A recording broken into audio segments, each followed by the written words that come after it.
Patuloy na usap-usapan ang estado ng relasyon ng kapuso actress na si Kyline Alcantara at basketballistang si Kobe Paras. Nagsuspetsa ang netizens na hiwalay na ang dalawa matapos umanong mag-delete kamakailan si Kobe ng ilang mga litrato nila ni Kyline sa Instagram. Maging si Kyline, ayon sa mga tagahanga nito, ay nagbura rin ng mga larawang kasama si Kobe.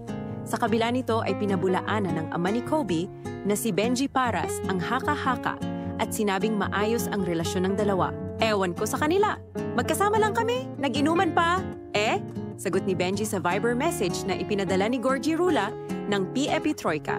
Pagdidiin ni Benji. Sila pa rin, Kobe's party pictures. Samantala, lalong kinutuban ng mga tagahanga ni Kyline at Kobe na nagkakalabuan ng dalawa matapos lumabas ang mga larawan ng huli na nagpa-party at tila may kasamang mga babae. Wala si Kyline sa mga picture na lumabas online. Isang content creator na tagahanga raw ni Kyline ang gumawa ng reel na nagpapakita ng mga larawan at may naka-superimpose na mga salitang lifestyle na gusto niya. Makikita rin dito ang caption niya sa reel. Lifestyle niya parang nakawala sa hawla. Agad namang dumepensa ang kapatid ni Kobe na si Andre Paras at matalinong sinagot ang content creator. Iya ni Andre, publish as is, Kobe is with his friends and he's having fun. They are doing it in the right place and time. They are in a club. It's legal to have fun and make noise there, right? Magtaka po kayo kapag nag-club ang isang tao tapos nagbabasa lang sila ng libro doon o kaya pumunta doon para lang matulog. Sumbat ni Andre sa content creator, "You're trying to make my brother look like a bad person." Tungkol naman sa mga babaeng nasa larawan, sinabi ni Andre na kung magi-stalk din lang, dapat na lamang girlfriends ito ng mga barkada ni Kobe. Kyline unfollows Kobe on IG. Pero tumibay ang teorya ng netizens na hiwalay na ang dalawa matapos mapansin ng ilan nitong weekend na nag-unfollow na si Kyline sa Instagram account ni Kobe.